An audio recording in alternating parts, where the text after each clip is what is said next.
Jemi kthyer në studio.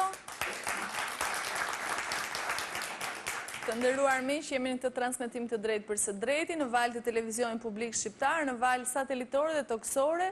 Jemi në emisionin Njerëz të humbur.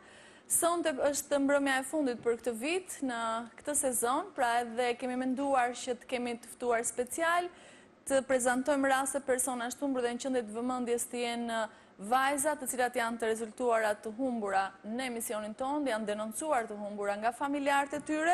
Përpara se të shkëputeshim për edicion e lajmeve, ishim duke folur për historinë e dhimbshme të zhdukjes së Marcela Cakos. Me ne në studio ndodhet nëna e saj, zonja Liliana, e cila ka bërë thirrje dhe apel të gjithë atyre të cilët duan të ndihmojnë për ta lidhur atë me vajzën. Pra, ishte vërtet një mbrëmje e vështirë për zonjën Liliana, sepse kishte menduar se ndoshta këtë 2013 do ta mbyllte duke dëgjuar zërin e vajzës. Dhe unë e thash pak më përpara që ne kemi marrë vesh se ajo ka aplikuar për të pajisur me pasaportë shqiptare, e ka marrë pasaportën dhe në këtë mënyrë ka dorëzuar adresën, numrat e telefonit dhe në ambasadën tonë shqiptare në Rom. Në fakt, mos harrojmë se prej vitesh kur ajo ka humbur çdo lidhje me familjarë të shqetësuar, nëna e saj se për jetën e vajzës, menjëherë ka shkuar në polici dhe ka denoncuar zhdukjen e saj. Atëherë këtu kemi një pikpyetje të madhe, vallë kur është nxjerr pasaporta e kësaj vajze, ai ka pasur denoncimin e zhdukjes së saj policia shqiptare? Unë do doja të kapja një element nga historia e Lilianës, sepse doja të thoja diçka personale si u ndjeva unë aty. Unë sapo jam bërë baba, i mbirë mbush 1 vjeç mbas pak javësh. Faleminderit.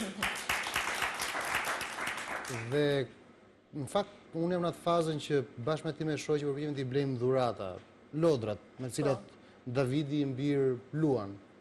Dhe kur po shikoja Lilianën që mbante kukullën edhe në lodrat e Marcelës. Që ja ka blerë dikur kur Marcela ka qenë e vogël. Për thënë vërtetën, hyra totalisht në lëkurën e saj, në këpust e saj, sepse po mendoja që të gjithë pothuajse kemi fatin të jemi prindër, në një moshë caktuar, dhe duhet të tregojmë humanitet në historitë të tilla. Në Marcela e Lilianës fatikisht mund të jetë fëmia e gjithë secilit prej nesh. Dhe të gjithë duhet bëjmë pamundur që ta bëjmë këtë shoqëri të drejtë që Liliana ta ketë Marcelën në krahët e saj. Ka një lajm të mirë në këtë histori, se Marcela ka aplikuar për pasaportë. Po, të paktën vërteton që është gjallë. Dhe që tregon se Marcela është gjallë, është duke jetuar jetën e saj, nuk e dim se si. Nga ana tjetër kemi një lajm të keq që shteti prapë nuk ka funksionuar në këtë rast. Në momentin që ka një denoncim, shteti duhet ta kishte në të gjitha, le të themi, regjistrat, jo vetëm brenda Shqipërisë, por sidomos jashtë. Në gjitha regjistrat, qoftë shkruar, qoftë letër, qoftë elektronike, emrin dhe të dhënat e Marcelës. Dhe unë për veten nuk arrit ta kuptoj dot se si shteti shqiptar, duke filluar nga ambasada shqiptare në Itali, por dhe drejtoria e përgjithshme e policisë, nuk kanë arritur që këtë denoncim që është bërë për zhdukjen e kësaj vajze ta pikasin dhe të operojnë në mënyrën që operohet nga shteti për ta zbuluar këtë rast dhe për të shkuar deri në fund vërtetës këtij rasti. Po marrim një shembull hipotetik. Po sikur vajza Marcela të jetë e kërcënuar dhe nuk guxon ta kontaktojë familjen. Është detyrë operative e policisë që të zbulojë të vërtetën. Çfarë fshihet, domethënë? Mbas gjithë kësaj historie. Mbas gjithë kësaj zhdukje. Në rast se Marcela ka vendosur me vullnet lirë mos kontaktojë familjen, në shkret tjetër gjë. Por policia ka detyrë që ta zbulojë të vërtetën çfarë fshihet mbas kësaj historie. Në momentin që Marcela ka aplikuar për pasaportë, dhe unë dua ta shfrytëzoj këtë hapësirë mediatike, i bëj thirrje edhe ministrit brendshëm, edhe drejtorit përgjithshëm të policisë, por dhe ambasadorit shqiptar në Rom. Duhet ta lëvizin këtë mekanizëm. Duhet kërkojnë të vërtetën çfarë fshihet mbas historisë Marcelës. Në momentin që Marcela ka aplikuar për pasaportë, ka lënë gjurmët e gishtave, ka bërë fotografinë e saj, ka lënë dhënat e saj. Policia shqiptare në bashkëpunim me ambasadën dhe në bashkëpunim edhe me policinë italiane. Tashmë ne po kërkojmë të hyjmë në Europë, ku ne nuk komunikojmë dot me fqinjët tanë që janë përtej bregut, imagjino pak çfarë do të kërkojnë më tepër. Ku ne nuk bëjmë detyrat e shtëpisë për të mbrojtur drejtat e qytetarëve tanë. do t'jepet një pasaportë që është pronë e shtetit shqiptar. Është pronë e shtetit shqiptar. Edhe shteti ka të gjitha të drejtat për të zbuluar çfarë ndodh me personin. Madje shteti ka detyrimin ta mbrojë dinjitetin e personit. Po sikur siguria dhe dinjiteti i Marcelës të jenë të cënuara. Pra, unë bëj thirrje që nga ky rast, nga ky emision, historia e Marcelës tashmë të merret në duart e shtetit shqiptar. Ju keni bërë jashtëzakonisht mirë që e keni sjellë deri këtu, por është detyrë e shtetit shqiptar. Sigurisht. Në këtë moment që ja ka aplikuar për pasaportë, ministri i Brendshëm, drejtori i përgjithshëm i policisë dhe ambasadori apo stafi i ambasadës në Itali duhet të merren me këtë çështje domosdoshmërisht. Por ndryshe pastaj do të jetë detyrë të gjitha strukturave të shoqërisë civile që të sensibilizojnë, ta marrin dhe ta bëjnë kazus. Ta marrin dhe ta bëjnë kazus, sepse ndoshta ka shumë raste. Ka shumë raste të tilla ku neve për shembull kemi mos funksionim. Mirë, ne qytetarët jemi kaq të ndarë me njëri tjetrin dhe kemi kaq të vështirë komunikim me njëri tjetrin. Por ç'është janë këto institucione që s'komunikojnë me njëra tjetrën? Ç'është ky fragmentarizim, ky thërmizim i institucioneve? Ç'është kjo, më thonë, le të themi, papërgjegjshmëri totale, kjo mos ndërlidhje e institucioneve? Le të përpiqemi që ta sigurojmë këtë gjë. Ka nevojë Liliana që ta shtrëngojë në krahët e saj Marcelën, ose ka nevojë të zbulojë të vërtetën më spaku. Ka nevojë të qetësohet. Dhe ka nevojë të qetësohet. Ka nevojë ta vërë shpirtin në paqe dhe kjo nuk është e vështirë. Në momentin që janë lënë gjurmët e gishtrinjve, tani ajo është pothuajse e zbuluar kudo që të jetë. Domethënë është thjesht një komunikim midis autoriteteve zyrtare, një bërje normale detyre, një shkresë e rëndomt, le të themi. Dhe unë besoj që është shumë e zgjidhshme. Po kemi dhe ne nevojë, Erion, më fal. Kemi nevojë sepse ne jemi baballar. Ne kemi nevojë ta ndjejmë që shteti ynë na mbron. Kemi nevojë që shteti ynë na siguron, por dhe na mbron dhe dinjitetin njëkohësisht. Në rastin e Marcelës faktikisht mbrohen fëmijët e gjithë. Duke gjetur Marcelën, duke e kthyer Marcelën pranë familjes së saj, në një farë mënyrë ju kemi kthyer shpresën shumë nënave të tjera, të cilët ngjitur me nënën e Marcelës, pra ngjitur me zonjën Liliana, un kam dy prindër të tjerë, një histori tjetër e dhimbshme. Janë familjarët e një vajze e quajtur Teuta Rahman, mi mbroma mirë se keni ardhur, e cila rezulton e humbur që nga viti 1998. Unë do doja të ndiqnim edhe njerë së bashku historinë e Teuta Rahmanit, çfarë ka ndodhur me të, dhe këtë mësuam nga familjarët e saj, nga një vizitë që ne patëm në shtëpinë, në banesën e tyre. Ndjekim insertin dhe kthehemi me njerë në studio.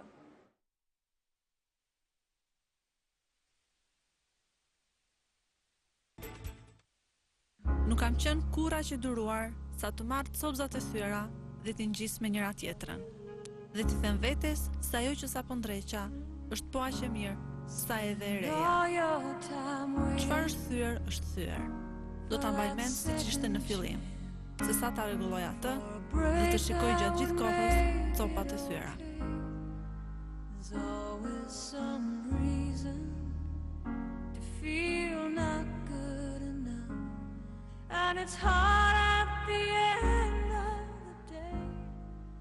Nëntor 1998, Teuta Rahmani në atë kohë, 15 vjeçe, largohet papritmas nga shtëpia. Kemi ardhur në familjen e Teuta Rahmanit. Prej 15 vjetësh, ajo fatkeqësisht rezulton e humbur. Sot kemi ardhur të shohim se si familja e saj do të festojë papraninë e saj.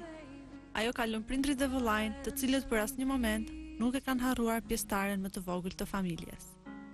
Ata kanë veç një lutje të cilën ja drejtojnë Teutës në prag të festave të fundvitit. Vitin e fundit që kemi bërë, është Zoom kemi qenë është lidhur me ta. Pastaj vitet e tjera u bën 15 vite që s'keni me bën vitrinë me ta. Uroj Zotit e juve që ky vit që vjen na bashkojë me ta. Edhe ju uroj shumë shëndet ku do jetë. Edhe nëse më nigjon, i them Teuta ktheu, hajde të vlezit e të prindit. Kaq i them. Edhe ju uroj shëndet kudo që të jetë. Që fëmija është që me thamë të saj i familjes. Unë nuk kam qysh ta hedhi poshtë, si do që t'jetë situata. Edhe unë që nga nojë ke fatkeqësi, unë du ta kem Teutën pranë tavelinës, pranë familjes, pranë gjithë familjarë. Çfarë çfarë shtyu Vallëteutën të ikte në mënyrë të befasishme, u largua me dëshirë apo e detyruar.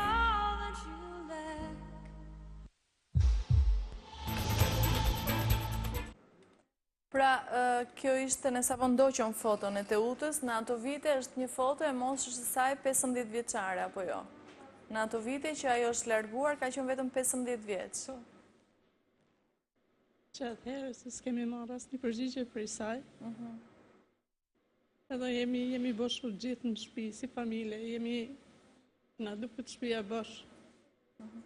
Në fakt, ju keni qenë dhe herë të tjera në emisionin tonë dhe kur ne kemi trajtuar historinë e Teutës, çuditërisht ka pasur disa telefonata, informacione që çonin vëmendjen tonë sepse ajo është larguar nga shtëpia e xhaxhait saj këtu në Tiranë dhe që nga ai moment nuk dihet më fati i saj.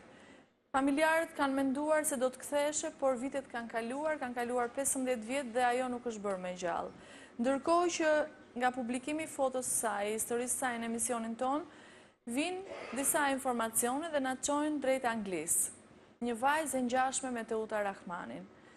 Në fakt, në momentin e parë që ne kemi marrë vesh këtë informacion, të gjithë jemi gëzuar, na u duk sikur u ndes drita jeshile dhe sikur do t'ju jepnim një lajm të mirë familjarëve.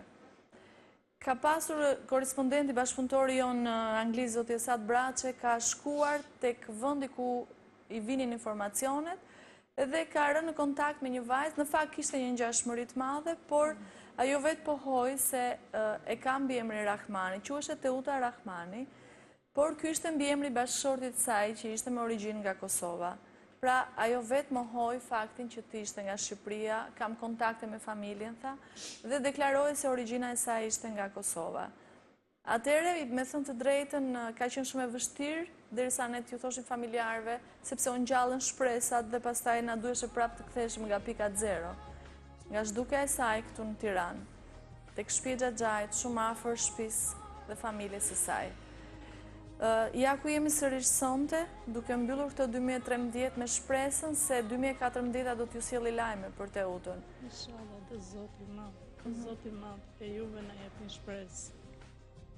O Zot, nuk di çfarë them.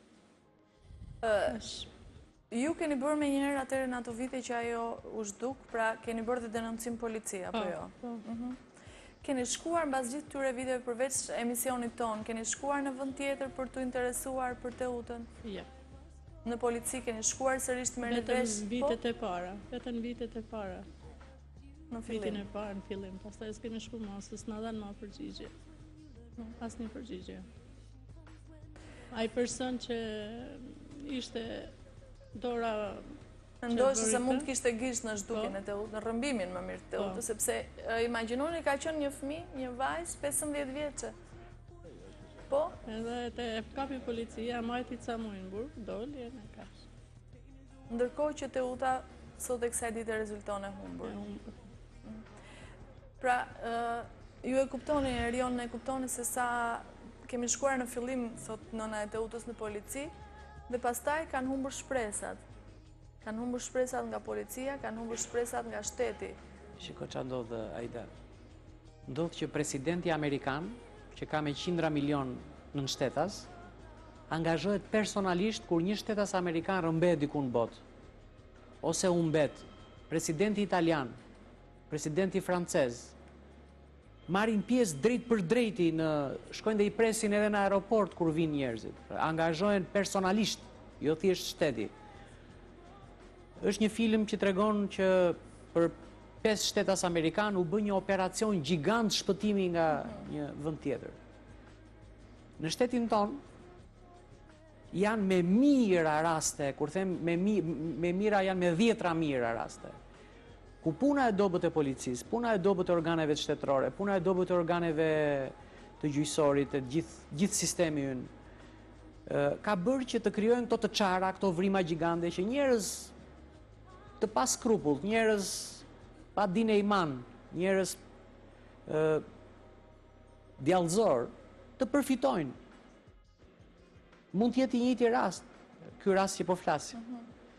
E merr një njeri, e mban ca kohë, e lëshon, pastaj e merr, e mban prapë, e lëshon, pastaj ky vret një, pastaj vret një tjetër, pastaj vret një tjetër, kur vret pastaj në jena këta të mëdhenj, pastaj gjithë Kujton thotë si ka mundësi që ky ka kaq kohë që vret e plagos, hyn e del nga burgu, sigurisht në shtëpi të pushimit.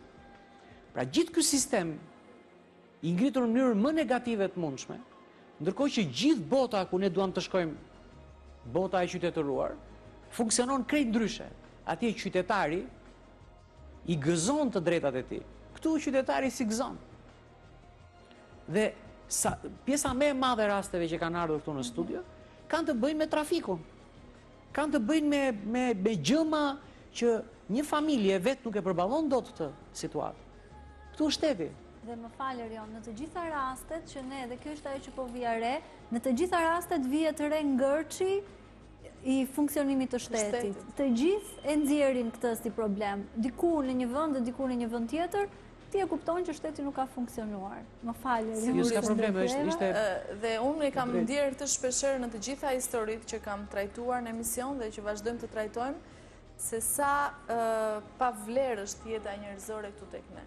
E kam thënë me kokë. Pastaj ne jemi shumë të pafuqishëm përballë kësaj dhimbje që shohim, jemi vërtet të pafuqishëm të gjejmë fjalë ngushëllimi edhe fjalë shprese. Është edhe për shkak, edhe kjo ndodh edhe për shkak të asaj mungesës së solidaritetit, se kur ndodh një rast në botë që u mbet një fëmijë ose ka një situatë, ngrihet gjithë kombi në këmbë, rinë gjithë në këmbë, dalin në sheshe, kërkojnë.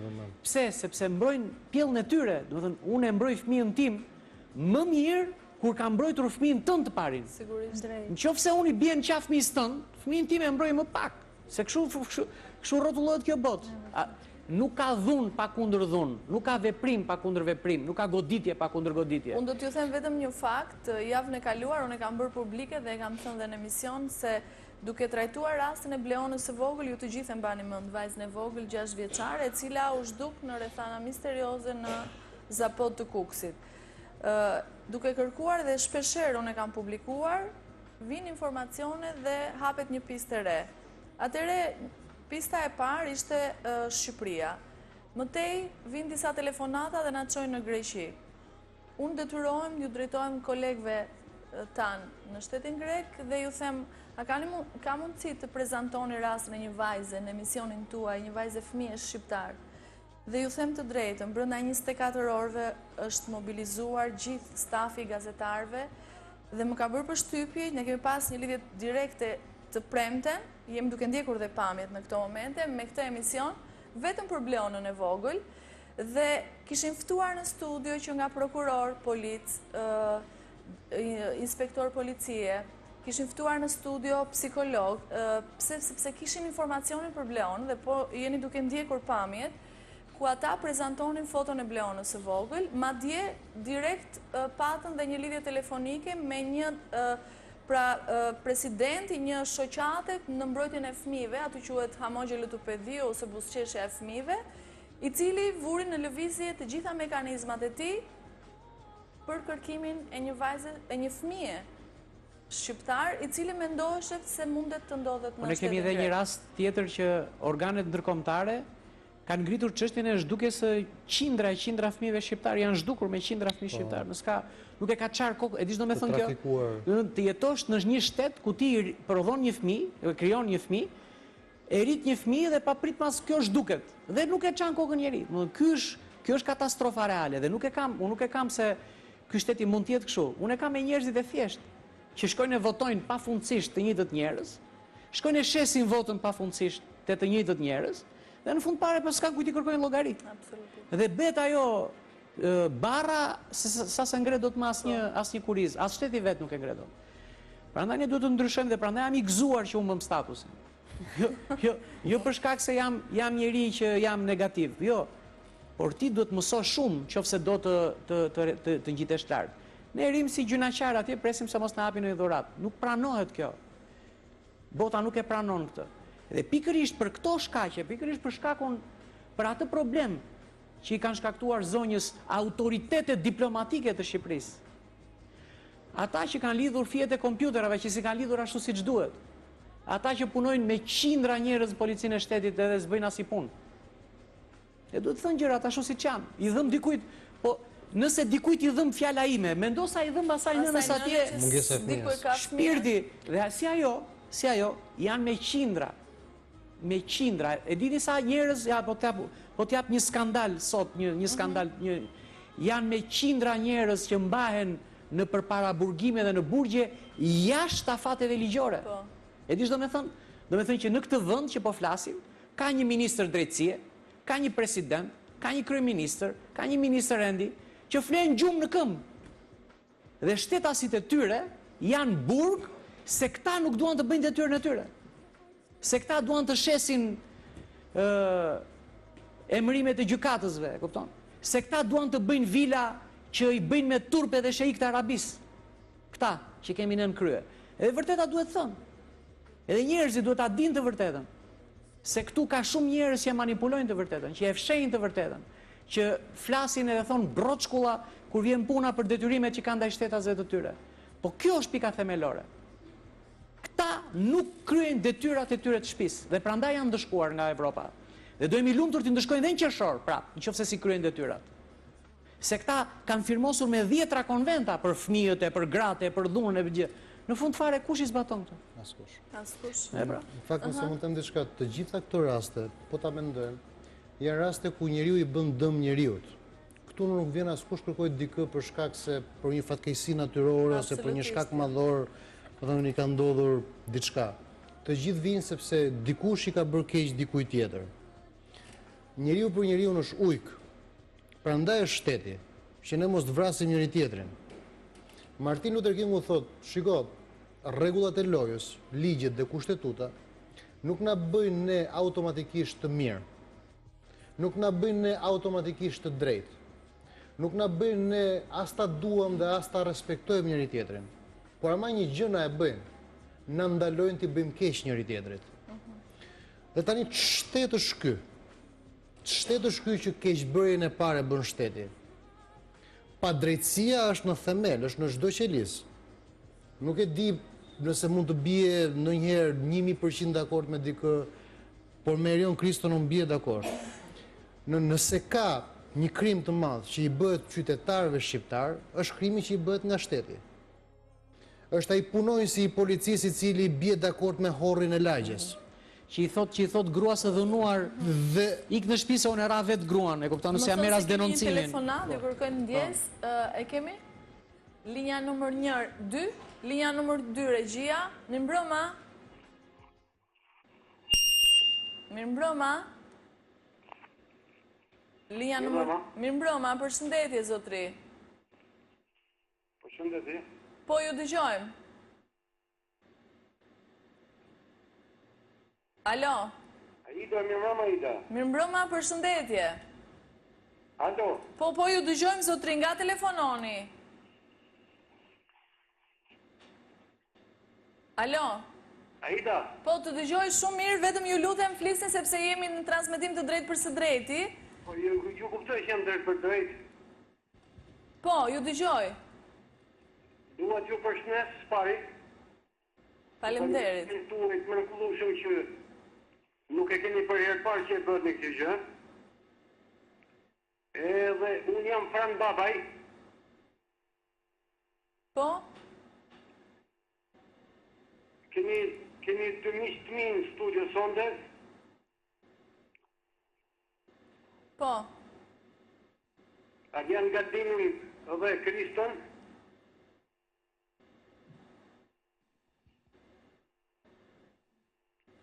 Dhe unë besoj që duhet diferencuar Aida. Po? Çështja, sepse unë se jam kthyer nga jashtë. Po? Kam televizin e përbotën se atë profesion kam, jam artist. Kam kënë lërgjën e kam kënë Kanada. Po, ju dëgjoj. Dhe kam gjithë 32 vajza shqiptare. Gjysë atjerët nuk ishën dëshirë të mjepën emrin.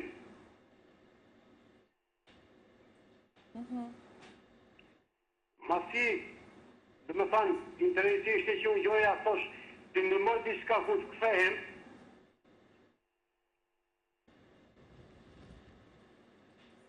por, besoj që kjo çështje duhet diferencuar në 3-4-5 belzëri moshash.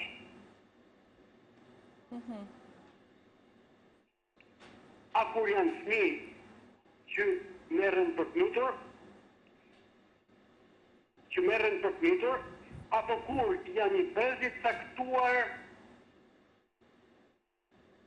që lëvizin dhe nuk kanë dëshirë të japin as adresën. Pastaj prindrit e kanë të nevojshme të dinë adresat e tyre, se më ndodhi mua kjo gjë, që unë të bi informacion nga Kanadaja për 8 vajza që kishin ikë 15 vjeçë në fakt. Për 8 vajza që kishin ikur në moshën 15 vjeçë? 15 vjeçë. Aha. Dhe këto vajza nuk kontaktonin... Po. Këto janë bashkuar, këto pranuan me dhanë adresën Aida. Po. Që unë të sjelli thonë emrat të kenë mundësi familjarë të tyre të dëgjojnë të gjë.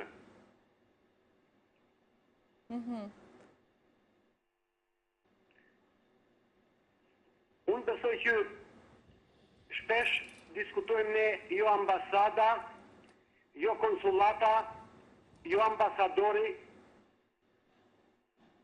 Shpesh kënoll besoj dhe të vjetet me kërru një komunitet. Një komunitet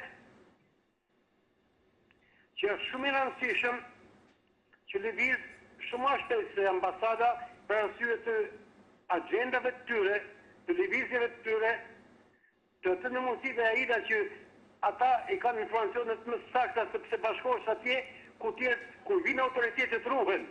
E kuptoj. Pra ju mendoni dhe deklaroni se nga ndonjëherë individi dhe vetë shoqëria mundet të bëjë diçka më shpejt se institucionet. Këtë jeni Absolutisht po. Absolutisht po, se unë thash, me qenë se kam lëviz në disa shtete me se unë menaxhoj Artin, ai Galdini që ke hapur aty, e di me sa me Ramon, Arian Galdini. Unë ju përshëndes zotëri dhe ju falenderoj për ndërhyrjen tuaj. Por të vit ju takoj, do vit ju takoj. Pa tjetër jeni mirë pritur. Që është shumë i vlefshëm. Jeni mirë pritur, unë ju falenderoj shumë zotëri për ndërhyrjen tuaj dhe për gjithë ato që ju keni bërë duke pashkuar dhe këto 8 vajza. Pra secili, ne e tham pak më përpara që sikur secili nga ne të bënde diçka, sikur do të bënde për fëmijën e vet, atëherë sa mirë do të ishte gjithë shoqëria nëse bashkoj për të sensibilizuar dhe për të ndihmuar rreth këtij fenomeni. Kjo është shumë e saktë. Po, patjetër. Unë ju falenderoj shumë dhe ju përshëndes. Edhe unë ju përshëndes ju. Faleminderit. Natën e mirë. Faleminderit. Natën e mirë. Në fakt unë e përshëndes Franin dhe fatikisht përshëndes edhe kurajon e tij për të marrë përsipër që ta sjellë të çështje këtu dhe do të uroja që ai të vit ju takoj për të sjell emrat e vajzave bashkë me kontaktet e tyre që të ndiqen këto raste. Sepse mund të jenë dhe njëra nga vajzat që ne kërkojmë. Po, Frani është artist dhe besoj që në gjithë të humanitet ka ndikuar artisticeti i tij. Por do të thoya që jetojmë në një shoqëri ku padrejtësia po na therr çdo ditë. Domethënë padrejtësia po na therr shpresën. Dhe ne detyrohemi njerëz të vuajtur, njerëz të varfër, me familje që duhet të diskutojnë të mbajnë bukën e ditës, vjemi në dilema të tilla që shesim votën tek horri. Dhe sot kemi 28 horra që a më shumë që na përfaqësojnë parlament. Dhe ne nuk gjejmë dot fuqi se si mund ta ndryshojmë këtë realitet. Ne dorëzohemi para këtij realiteti dhe mblidhemi çdo ditë para televizione për dëgjuar çdo na thon këta horra që kemi zgjedhur që na kanë bler votën apo që ua kemi dhënë votën. Në fakt, kjo vuajtje njerëzore do të kthehet në fisnikëri po dhe në kurajo. Ajo që un kam apel për çdo qytetar të dalin për te dhimbjes, për te varfërison, dhe të gjejmë fuqinë dhe të themi stop këtyre njerëzve. A e dini Andaluzin, rastin Andaluzis? Është zona më e varfër e Spanjës. Por aty lindi muzika më e bukur që dëgjojmë ne, tangoja. Sepse ata dolën për te varfërisë tyre, për te dhimbjes tyre dhe prodhuan tangon. Gjetën diçka për të ushqyer shpirtin. E kthyen dhimbjen në kryevepër. Ne si qytetarë shqiptar duhet ta kthejmë dhimbjen tonë në kryevepër. nuk duhet dorëzohemi as ke horrat e lagjeve, as ke horrat e politikës. Sepse për ndryshe, shteti do jetë me vesh shurdhër. Dhe di çfarë shoqërie do bëhemi? Shurdh llafazane. Ne do flasim, po askush nuk do na dëgjojë. Ne do ankohemi, askush nuk do na dëgjojë. E dini pse? Se do na vi një në 4 vjet dhe do na thonë, sa lek do për votën, do ja japim votën. Të nesërmen që do e marrin votën, do na thonë, mbarova punë me ty. Prandaj unë i bëj thirrje qytetarëve shqiptarë dhe shfrytëzoj këtë emision të dhimbjes. Prekeni dhimbjen tuaj, kthejeni në plastelin dhe bëni kryevepër me dhimbjen tuaj. Jepini shans vetes, ta fisnikroni veten. Mos e dorëzoni veten tek horrat. As tek të lagjes, as tek policisë, as të prokurorisë, as gjykatave, as bashkive dhe as parlamentit. Kjo është thirrja ime dhe unë dorëzohem para jush. Në rast se ju e merrni këtë fisnikri, unë dorëzohem para jush. Kaq mund të them, nuk di çfarë të them më tepër. Ju flas me fjalë zemre sepse nuk mundemi më me këtë shoqëri kështu. Është e pamundur të vazhdojmë me këtë shoqëri kështu. Kemi dhe një telefonat tjetër, më thonë gazetarë, në fakt sonte edhe nga pjesëmarrja juaj në studio kemi një numër të madh teleshikues që duan të ndërhyjnë. Linja numër 2, regjia, mirëmbrëma. Mirëmbrëma. Mirëmbrëma, përshëndetje.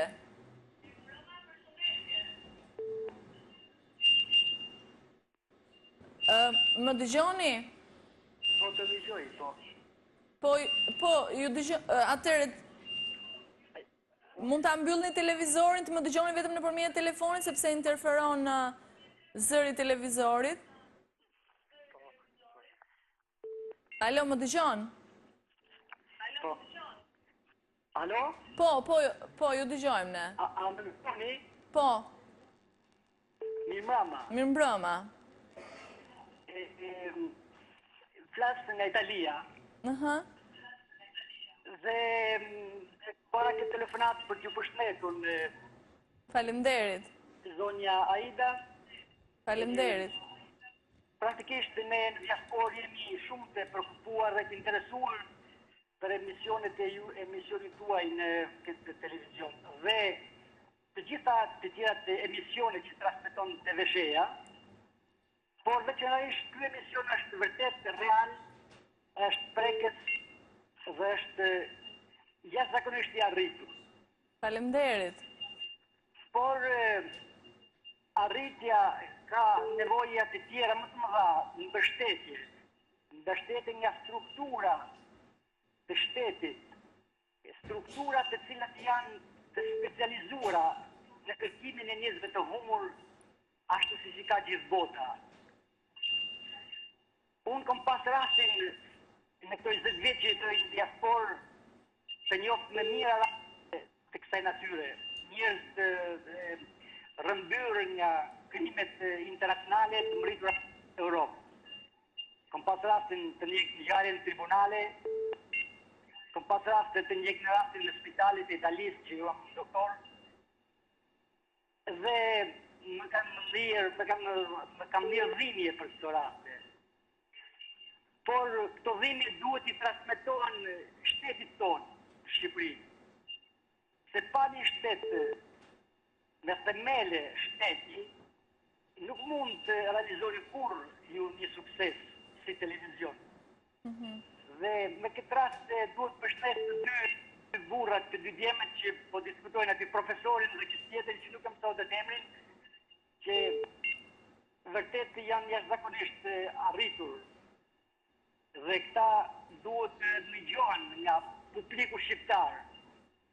Dhe publiku shqiptar të mbështetin për të shkuar përpara edhe për kuptuar që një shtet nuk mund të ekzistojë një shtet pa rregulla. Një shtet me korrupsion deri në vdekje të qytetarit shqiptar.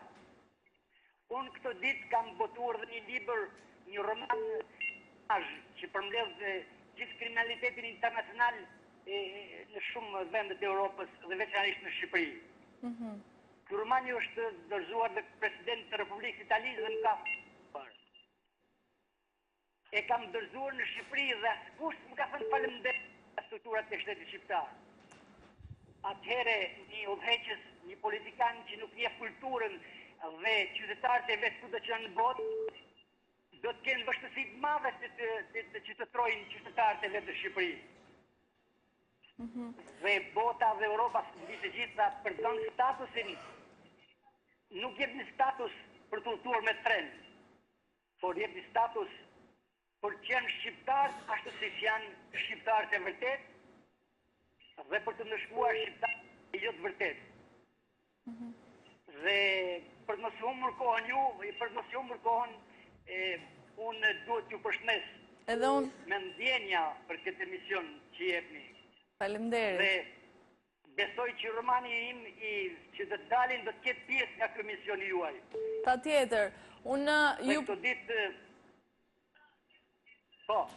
Ju përshëndes dhe në fakt në këtë bisedë, në këtë ndërhyrjen tuaj telefonike dhe me ato që ju thatë në një farë mënyre na keni inspiruar, sepse me gjithë se jetonin në emigracion dhe dim shumë mirë se sa i vështirë është emigracioni, ju keni gjetur forca dhe keni arritur të shkruani pikërisht një roman dhe jeni vlerësuar. Më vjen shumë keq që nuk e keni marrë të vlerësim nga shteti mëm, megjithatë asnjëherë nuk është vonë, apo jo?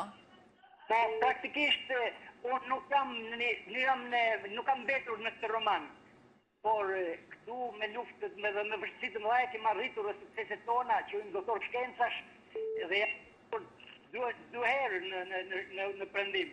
Dhe jam me kënaqësi e them këtë fjalë sepse jam me dignitet ai vendit tim si shqiptar këtu dhe kam figurën time këtu si shqiptar vërtet të mrekullueshme. Por siç e thaj Gjaloshi aty, presidenti amerikan interesohet për çdo shtet as vetin. Edhe shteti shqiptar duhet të interesohet për shtetet e vet, për të njohur edhe ata që janë të mirë, ata që janë në burgje, edhe ata që në rrugëve të botës. Pra, nuk mund të konsiderohet asnjë shtet nëse s'është i lidhur me gjitha strukturat e ka në botë. Ju falenderoj, ju përshëndes dhe shpresoj jeni mirëpritur të vini në studion ton për të promovuar romanin tuaj. Ju përshëndes. Edhe gëzuar Krishtlindjet dhe vitin e ri. Po, besoj që do të vinë në emision. Falenderit shumë. Falenderit, ju përshëndes. Natën e mirë. Pra, ka shumë telefonata, ndërhyrje, teleshikues cilët duan të telefonojnë dhe të marrin vesh, pra, të marrin pjesë në emisionin ton. Arian më thua se i je diku i ftuar, apo jo, duhet... Unë kam dy detyra që duhet bëj. Duhet bëj detyrën e babait, po duhet bëj dhe detyrën e qytetarit. Mendoj se këtu ka qytetar të mrekullueshëm dhe unë nuk vlej më, ja dorëzoj Erionit dhe Manjolës dhe patjetër ty. Po. Ju kërkoj ndjes që do më duhet largohem. Përpara se të ikësh, në fakt unë dua dhe një të jap dhe një surprizë tjetër. Në fakt, përpara emisionit ju njojtët me zonjën Diamanta, apo jo? Ne zonjën Diamanta dëgjuam historinë e saj të dhimbshme dhe ndërkohë që njëra nga gazetaret e mori dhe i tham se të pret një makinë poshtë dhe kemi një surprizë për ty. Do të donim shumë që surpriza më e madhe që ne do t'i bënim asaj të ishte ai stacion ku ajo gjithmonë ndëron, duke pastruar ato vagonat e trenit në qytetin e Shkodrës, ndëron si kur tjetë një udhëtare e qeshur me gëzim duke ditur se do zbresin në një stacion dhe aty do t'a presin 4 djemët e saj. Do të donim shumë që ky stacion të ndodhej në këtë studio dhe shpresoj që në emisionet e mëtejshme ne ta arrim të realizojmë këtë për Diamantën. Megjithatë, sonte kemi dashur t'i falim paksa dashurin në këtë fund vitit dhe për të qenë ajo në qendër të vëmendjes. Unë do të bëj diçka të cilën jam e bindur që Diamantas do ta haroj asnjëherë, do ta ftoj këtu tek vendi ku unë jam ulur dhe të shikojmë të gjithë se si është ajo momentalisht, cila ka qenë surpriza më e madhe që ne i kemi bërë asaj. Atëherë mund të hyj Diamanta në studio.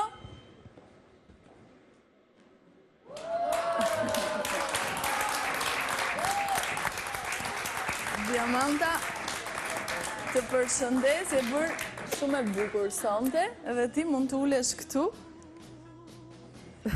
Surprizë e këshit me... A e dini se prisim një zonjë kaq të nderuar dhe kaq të bukur në studion tonë. Diamanta, si ndihesh? Unë dua të falenderoj Madison Avenue për gjithë veshjen e Diamantës dhe parukeri Frida për lukun e saj. Ndërkohë që do të përcjellim Arianin. Ariani befasuar, patjetër. Jam i befasuar, por ja ku është shembulli se si dhimbja kthehet në bukuri. Ja ku është shembulli dhe ta bëjmë dhimbjen fisnike sepse do të bëhemi kështu si Diamanta, njerëz të mrekullueshëm që arrim ta shpresojmë, por dhe arrim ta ushqejmë shpresën fort për të mbritur tek gjërat që duam. Unë uroj që Diamanta, kështu siç është bërë e bukur sot, të mbritet tek fëmijët e saj, tek dy djemtë e saj. Ti nuk dua të mërzitesh. A mundet... Do zoti...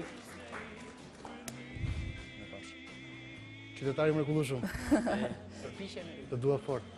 Duhet ta duam fort dhe këtë njerëz, se unë e dua jashtëzakonisht shumë, se mësoj shumë nga ky. Do të piqem.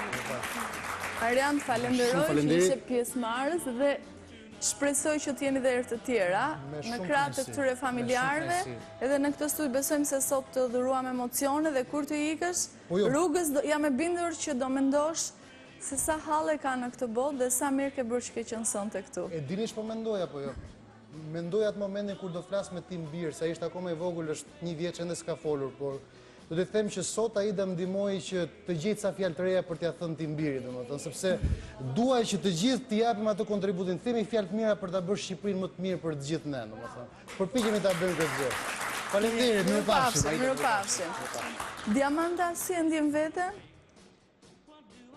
Ka mikrofon Diamanta? Nuk e di, kemi mikrofon apo jo, të më sjelli dikush një mikrofon. Sot nuk dua të mërzitesh, janë lot gëzimi apo jo?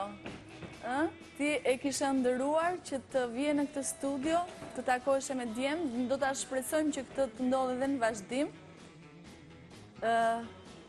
Por, sot, unë jam e bindur që ne këtë pamje të gjitha këto që ti po je duke parë, do t'i kesh në vazhdim. Unë këtë mesazh e kam për ata njerëz që mund të mundsojnë një lumturi në jetën e Diamantës.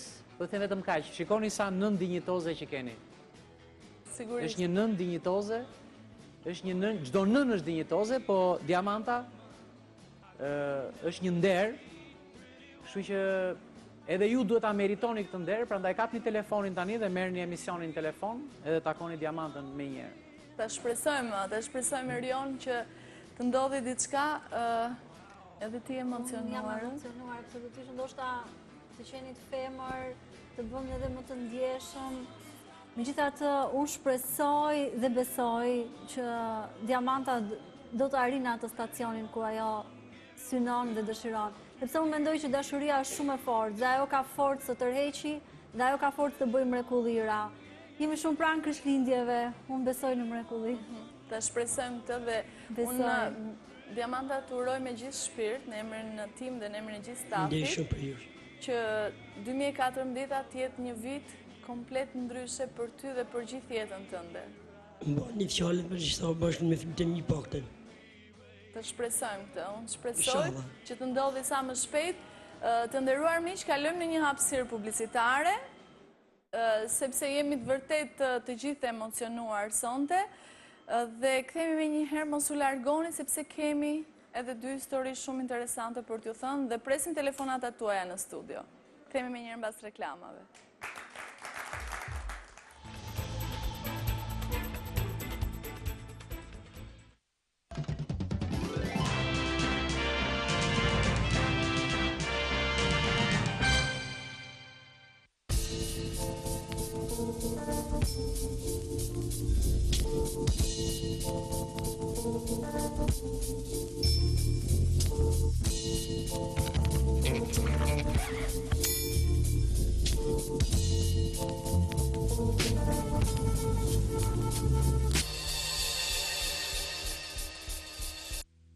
Flisni me të afërmit tuaj kudo në botë me kartën Neofon, me tarifat më të lira nëpërmjet telefonit tuaj celular. deri në 50 minuta kohë bisede nga celulari me 500 lek me këtë VSH. E gjeni tek zyrat e postës shqiptare dhe pikat e gazetave në të gjithë Shqipërinë. Për më shumë informacion, vizitoni neofon.al.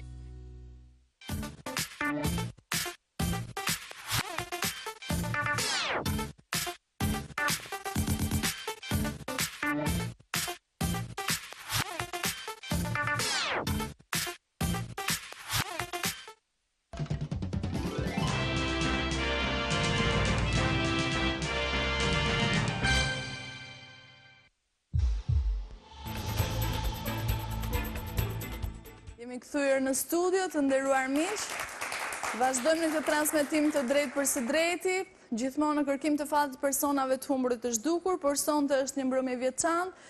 Kemi të ftuar mes nesh, kemi shumë surpriza për disa nga familjarët, kemi pasur pak më përpara në studion tonë Diamantën të shndruar në një zonjë të bukur dhe jemi munduar t'i falim pak dashuri dhe për të qenë dhe ajo vetë në qendër të vëmendjes, sepse këtë ndjenjë nuk e ka provuar asnjëherë. Me thënë, jetash bëhet nga gjeste të tilla, të vogla, që mbase dikujt mund mos i bëjmë përshtypje, po edhe në jetën e njeriut këto janë interesante, blen njeriu një palë këpucë dhe gëzon, i dhurojnë një shami dhe gëzon, edhe kam përshtypjen që tek e fundit mbase ëndrrën e madhe të saj në këtë moment nuk e kemi realizuar, po të paktën një buzëqeshje duhet ja kthejmë edhe besoj që edhe kjo do ketë kontributin e vetë edhe në pikturën e madhe. Patjetër, në të gjithë. Unë mendoj që ne të gjithë kemi nevojë për pak vëmendje, pak kujdes, është ai që na bën të ndjehemi mirë. Është ajo dashuria herë munguar, herë dhe duke e pasur njeriu, po ka nevojë që të kujtohet, që njerëzit mendojnë për të. Në fakt, zoti, pra një zotëri të cilën unë sërish do ta falenderoj dhe prap do ta falenderoj sot, zotin Viktor Laskaj, i cili është administratori i qendrës Sezon Dekor tek sheshi Ullison tek Tirana e Re, ka menduar dhe për familjarët e Teuta Rahmanit. Ju se keni Teutën, e di këtë vitërisht, shpresojmë që të kemi lajme, historia e saj vazhdon në emisionin ton, por ky zotëri sërish ka menduar për ju, duke ju sjell një karrocë plot me ushqime, gjelin e detit, gjithçka që ju këtë vit, këtë sezon, këtë vit të ri, të vit dikush të më ndihmojnë nga gazetarët, sepse është shumë e rëndë karroca. Dhe këtë vit ta kaloni të paktën me tavolinën plot. Gëzuar edhe ju gjithë. Falenderoj zotin dhe njerëz zotin Viktor Laskaj. Është një tavolinë plot me ushqime, gjithçka që duhet për atë natë të vitit të ri. Kto i keni pra si për të kujtuar se pranë jush është edhe, ka dhe njerëz me zemër të madhe. E dija që gjëja më mirë që unë mund t'ju bëja surprizë sonte do t'ishte zërit e utës, por le të shpresojmë se 2014 t'ja u sjell dhe atë. Megjithatë unë do doja të pyesja njëherë gazetarët në këto momente. Të dëgjojmë çfarë thonë edhe në anën tjetër të telefonit. A kemi pasur informacione, telefonata për rastet që ne publikuam sonte. Po, Seda. Marcela Çakos kanë marrë shumë persona të cilët jetojnë shqiptarë, të cilët jetojnë në Itali, duan adresën ose një vend të përafër se ku mund të jetojë Marcela dhe të shkojnë për të verifikuar vetë, për ta gjetur vetë ata në mënyrë vullnetare. Falenderojmë të gjithë njerëzit nga ndonjëherë individët marrin iniciativa shumë të rëndësishme për të ndihmuar. Kjo i ka mbajtur gjallë shqiptarët në mijëra vjet. Dhe do t'i mbaj edhe në mijëra vjet që do vinë. Du të jemi të pranë njëri tjetrit më tepër se ç'kemi qenë dhe kaq. Dhe sidomos emigrantët shqiptar. Dhe ky program është treguesi më i mirë i kësaj, se ne sot folëm shumë për atë ndërgjegjen qytetare, për humanizmin që duhet kemi, dhe ky program e vërteton më së miri që shqiptarët e kanë këtë ndjenjë. E kanë, sigurisht e kanë, edhe unë një thirrje i bëra këtij zotëri dhe ai tha Aida, 3 familje, unë do t'ju shtroj tavolinat e vitit të ri. Dhe unë do ta falenderoj dhe unë nga ana ime në kuptimin që unë aty e kam... është një zotëri shumë modeste. E kam shpinë aty dhe e di që nuk është në një biznes kush e di, e kam përshtypjen që do jetë shtrënguar diçka në këtë pikpamje, se shoh që nuk ka kursyer në kuptimin më të plot, e ka bërë si për vete. Si për vete, si që dhe kishte. Dhe kjo më gëzoi, sepse pash, do thënë, veten e tij të pasqyruar tek ajo karrocë. Pra nuk ishte thjesht një akt dhurimi, po ishte një akt dhurimi barabart me veten e vet. Pra i, do me thënë, kanë zirë nga shpirti veten e vetë. Veten e vetë. Prandaj gjej rastin ta përshëndes edhe ta uroj edhe unë edhe në emrin e përshëndesim gjithashtu koleges që edhe ne të ketë vit të gëzuar edhe t'i shënojnë këto gjëra diku ku gjërat nuk fshihen kollaj siç fshihen në kompjuterat e shtetit shqiptar. Patjetër, unë shpresoj që vjen një ditë edhe dikush secili nga ne merr atë që meriton. Vjen. Po Bernard. Ka patur shumë përshëndetje, sidomos për panelin e të ftuarve sonte, të cilët natyrisht teleshikuesit e kanë ndjekur me shumë mendje, edhe për diskutime që ata kanë zhvilluar, por ka patur përshëndetje të tjera dhe nga emigrantë të ndryshëm, nga shtete të ndryshme të botës. Biles është interesant fakti se ishte një mesazh që thoshte një grup shumë i madh shqiptarësh në Greqi që po e ndjekim në një lokal emisionin dhe dëshirojnë të përshëndesin natyrisht edhe familjarët në studio, por edhe panelin. Ka patur përshëndetje edhe për zonën Diamanta, mes mesazheve dua të veçoj mesazhin e një shoqes saj, me cilën thotë që janë rritur së bashku, dhe ajo vazhdon t'i jap kurajo më tej për të kërkuar fëmijët, që ajo i quan me të drejtë si dhuratë e Zotit dhe normalisht ajo ka të drejtë të vazhdoj t'i kërkojë dhe të ribashkohet me fëmijët. Në fakt, ka qenë dhe një mesazh tjetër, vllai Avdi Munekës, që u gjet një javë më parë në emision, ka konfirmuar faktin se më në fund janë takuar, përveç asaj natë që kanë folur në telefon, kanë patur mundësinë të takohen dhe personalisht, dhe shumica e mesazheve tjera janë përshëndetje dhe urime. Falenderojmë të gjithë ata të cilët janë duke dërguar pra mesazhet e tyre dhe ndërkohë unë po Erion. Po, nëse më lejon dy gjëra interesante që do të them. E para, falenderoj të gjithë ata që kanë dërguar falënderime. Në radhë parë doja t'i thosha që mos dashuroni njerëz, sepse mund të gabosh, dashuroni ide. Dhe idet që ne thamë janë më të vlefshme se sa ne që i thamë. Idet ngelen gjithmonë. Idet ngelen gjithmonë dhe këto e mbajnë, idet, parimet, mbajnë një këmbë në këmbë. Dhe tjetra është që më duket interesante që ti gjithmonë jep modelin se si njeriu mund të luftoj kundër fatit. Je shembulli më i spikatur i kësaj gjëje, nuk e di kush janë të tjerët, por edhe pse ne jemi fatkeq, jetojmë në një vend ku ja ndjellim fatin e keq njëri tjetrit, ja shkruajmë, prap ka forca, prap ka energji, prap ka pozitivitet, që ne mund të dalim mbi fatin e keq. Dhe faktikisht, ne duhet të shkëputemi nga fati ynë i keq. Dhe nëse kujtohet edhe kënga Fati ynë shpresë dhe marrëzi, që është kënduar shumë vite më parë, është po kaq e vlefshme edhe në kohën tonë, megjithse duket sikur jemi më pranë Evropës, në fakt nuk jemi dhe aq pranë. Dhe mundësia me e madhe mua më duket që ne të luftojmë kundër fatit të keq. Duke dhënë modelin më të mirë se si ky është një rast konkret. Unë pikërisht e ky fati keq që ti e duke folur, Manjola dua t'ju tregoj tani një histori të cilën ne kemi mësuar rastësisht gjatë punës së emisionit tonë, nuk ka të bëjë me historitë e personave të humbur, por për mua kjo zonjë është e haruar, është lënë në hares. Do t'ju tregojmë tani historinë e një zonjë, por më mirë ta ndjekim insertin dhe pastaj kthehemi në studio.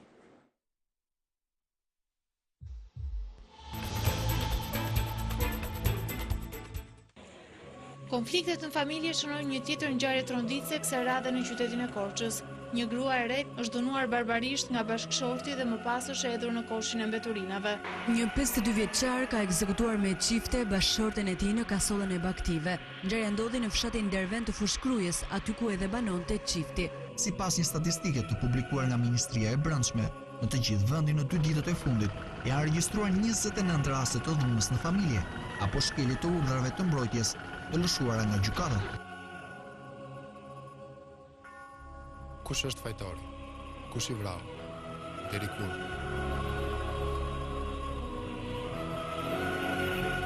Të dridhet zemra kur mendon se kush mund ta ketë radhën nesër.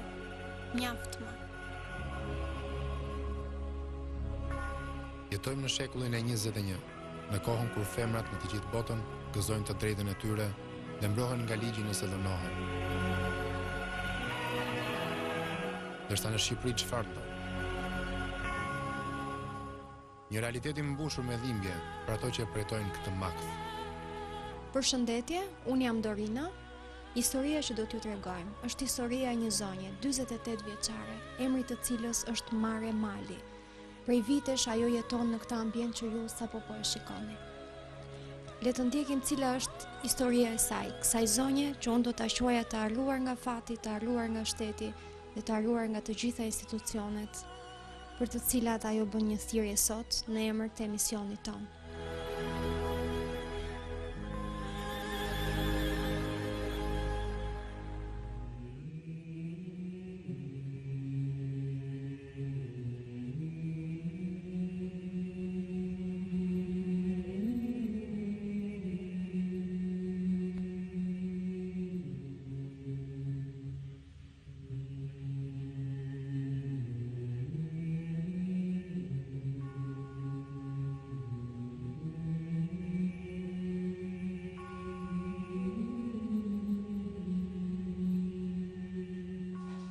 Jetu bashkë 15 vjetë.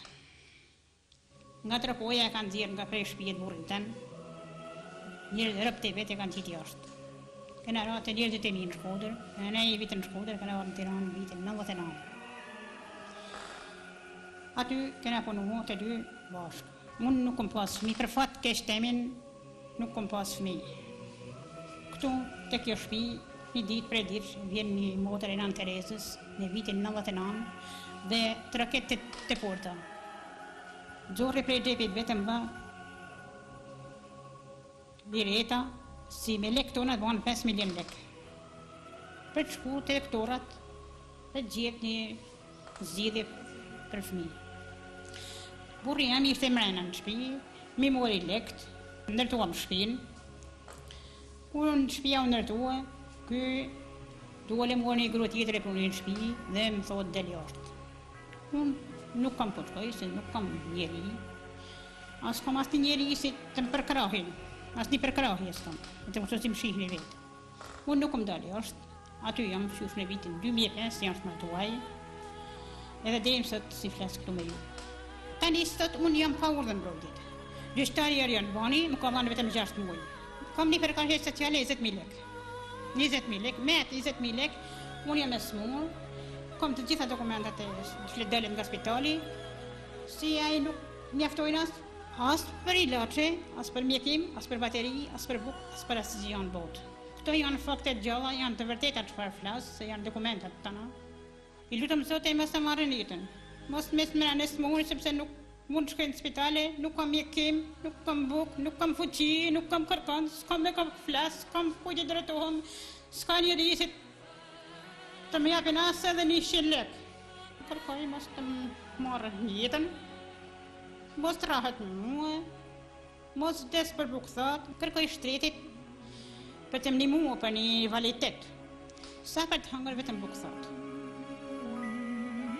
Duke shpresuar që fati saj të jetë ndryshe, që thirrja e kësaj gruaje të sensibilizojë mbar opinionin publik, për t'i dhënë fund një herë për gjithmonë kësaj plage të shoqërisë, që çdo vit po shton viktima të pafalshme, pre e dhunës barbare nga bashkëshortët e tyre.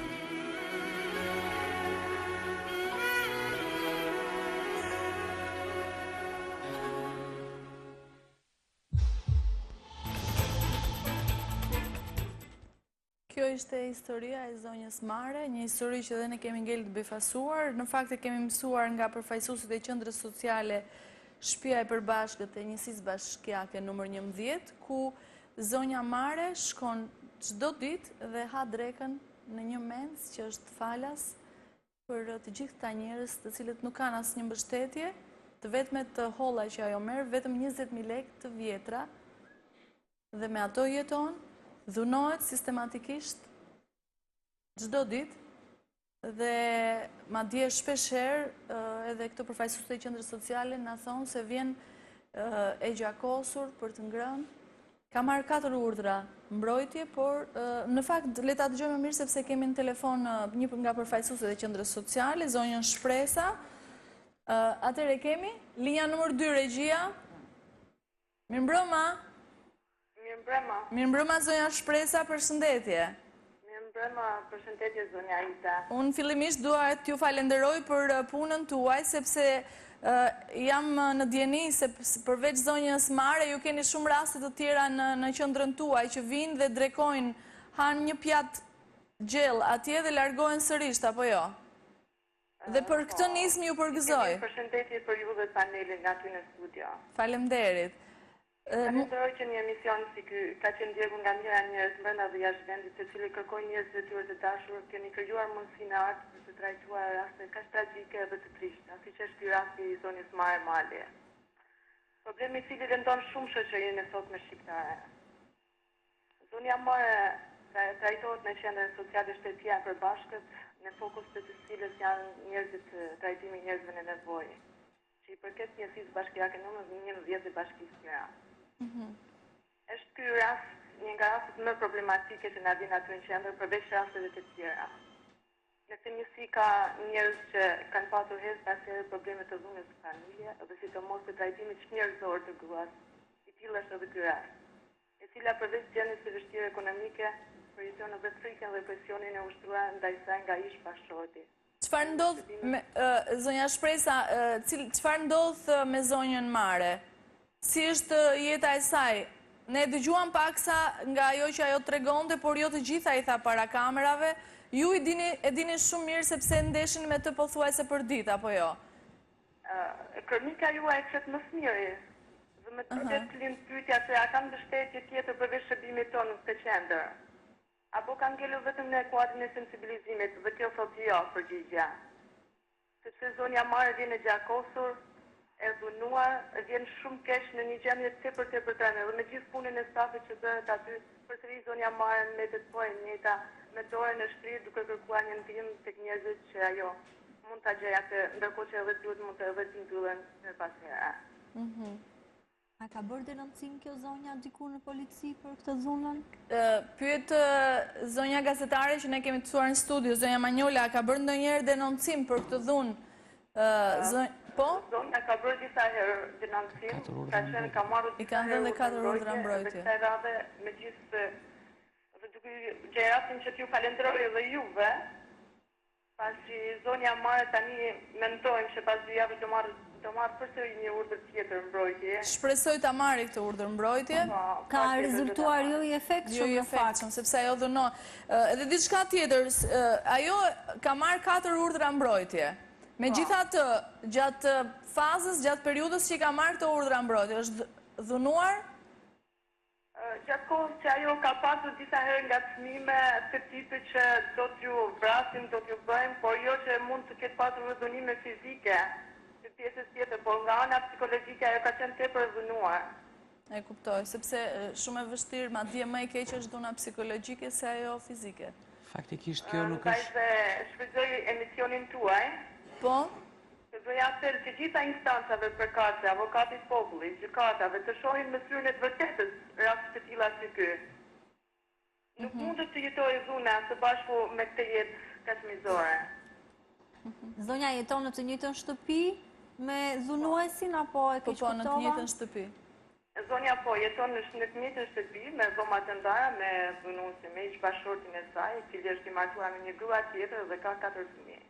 Në të njëjtën familje. Dalin njësër probleme? Shumë probleme. Ndoshta këtu është për tek emisioni, tek një cikli emisioni që ju keni brenda dilës shqiptare, shemi në gjyq, apo jo? Shemi në gjyq, ndoshta mund të japim një zgjidhje. Ndoshta zonja Eni vërtet mund të jepte një zgjidhje juridike çështjes, se këtu del problemi i mos funksionimit të urdhrit të mbrojtjes.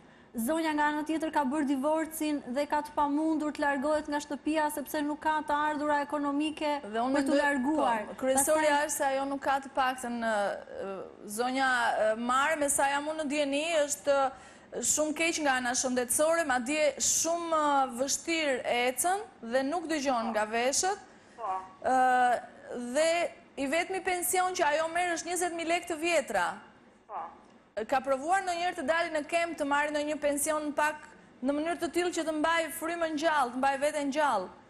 Në momentet e para që ajo ka ardhur tek qendra jonë dhe ne, normalisht që e kemi përzgjedhur si të parën përfituese aty në qendër, sepse gjendja e saj ka qenë te masë të rëndë ekonomike, dënuar dhe me gjitha këto, ajo na ka konfirmuar ne se është me një ndihmë ekonomike për 20.000 lekë të vjetra dhe ju vetë mund ta imagjinoni se çfarë mund të bëjë një person me 20.000 lekë të vjetra me gjithë ato halle që ka marrë. E kuptoj. Erion?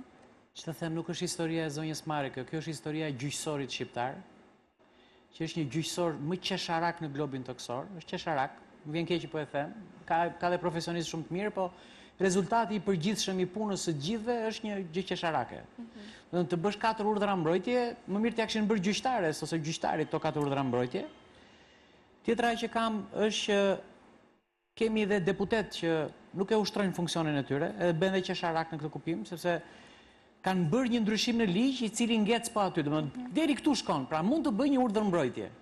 Deri këtu kanë arritur, më tutje se kanë çuar topin. Domethënë kanë arritur deri te kjo vi. Me këtë dua të them që kjo rasti i kësaj zonje mund të shërbej jo vetëm për të lëvizur për zonjën. Çështja është se këtu ka shumë njerëz që janë në të njëjtën fushë. Si puna e zonjës Mare ka shumë që nuk dalin të denoncojnë hapur. Janë në të njëjtën pikë sepse rrezikojnë të humbin çdo gjë që kanë ose nuk kanë ku të shkojnë tek e fundit të shtëpia. Nuk ikin se janë dhe këto raste që janë të divorcuar dhe nuk ikin nga shtëpia sepse i ngelet shtëpia atij tjetrit, aq më tepër që në rastin konkret zotria është dhe i martuar. Nuk ka asnjë. Kështu që nëse do kishte një zgjidhje pak më të gjerë se sa ndryrja e avokatit popullit, mund të jetë krejt e panevojshme. Do të kishte një zgjidhje më të gjerë dhe kjo zgjidhje duhet të parashikohet me ligj. Kjo zgjidhje duhet të parashikohet me fondet veçanta buxhetore që të mos jenë në kurizë të qendrës. Edhe ne si staf, më fal zonja Ida. Po. Jemi shumë të angazhuar që zonja Mare të marrë të drejtën e saj deri në momentin e fundit dhe ju falenderuar juve që na keni mbështetur dhe na bë të mundur që ne të na mësojmë të këtu tek emisioni juaj. Shpresojmë që të ecim më përpara në këtë rast, do të bëjmë diçka që të jetë mundur për zonjën që ta ndihmojmë. Patjetër. Ne sot të paktën bëm publike rastin dhe historinë e zonjës Mare dhe ne si gazetarë vetëm ajo që mund bëjmë do të rrim hap pas hapi të shikojmë se si kanë ecur procedura dhe sa e pranishëm kanë qenë institucionet pranë zonjës Mare, që mos kemi pra nesër pas nesër të dëgjojmë ndonjë titull në ndonjë artikull gazete apo në ndonjë titull koklajmesh. Pra, të shpresojmë që mos harim deri aty dhe të gjithë ne të sensibilizohemi dhe sidomos institucionet të marrin në dorë këtë çështje. Unë dua të them dhe diçka, ne si emisione vetëm ajo gjë që mundet të ndihmojmë më sa ne kemi mundësi, gjithmonë edhe për zonjën Mare kemi një karoc plot me ushqime për këtë kaluar natën e vitit 3, sepse jam e bindur që ajo është vetëm fare. Nuk e di a funksionon qendra juaj atë natë për të ngrënë ajo të paktën një pjatë gjellë dhe ne në këtë mënyrë në bashkëpunim me zotin Viktor Laskaj kemi menduar që dhe për zonjën Mare të sillim një karoc me ushqime së bashku me gjelën e detit. Ju faleminderit juve dhe zotit Viktor Laskaj që bën të mundur këtë nacion sado që të jetë për zonjën Mare dhe i ftoj të gjithë bizneset, institucionet, bankat, që të ofrojnë pra kësaj qendre të ndihmojnë me aq sa kanë mundësi gjitha këto familje që janë aq në nevojë. Ju thatë se ajo jeton vetëm me 20.000 lekë të vjetra. Nëse mund të jetohet me 20.000 lekë të vjetra. Edhe me atë pjatë gjellë që vjen e ha çdo ditë tek qendra juaj. Po, patjetër. Me sa jam unë në djeni, zonja Shpresa, si punë e zonjës Mara, ju keni shumë familje të tjera, apo jo? Po, kemi gjitha familjet, aty trajtohen rreth 100 persona, dhe janë disa pjesëtar nga familjet të përbashkëta, të cilët janë në gjendje të rëndë të madhe të rëndë ekonomike, edhe disa gratë të tjera që janë të dënuar aty me probleme pothuajse të njëjta si zonja Mare. Ndërkohë që ne kemi mësuar se aty vjen dhe një familje me shumë antar, familja Kodra, apo jo? Do doja të ndihnim të gjithë së bashku cila është pra historia e kësaj familje dhe kthehemi më njëherë në studio.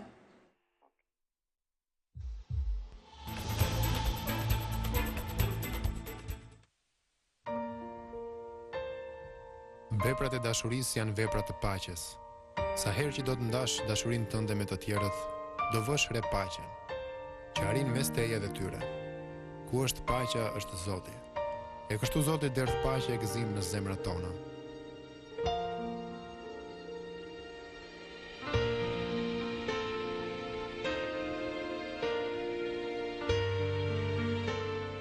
Sot, në këto ditë festash, të gjithë ka nevojë për dikë. për diçka që do i ngrohë shpirtrat e tyre në këto ditë të ftohta dhjetori.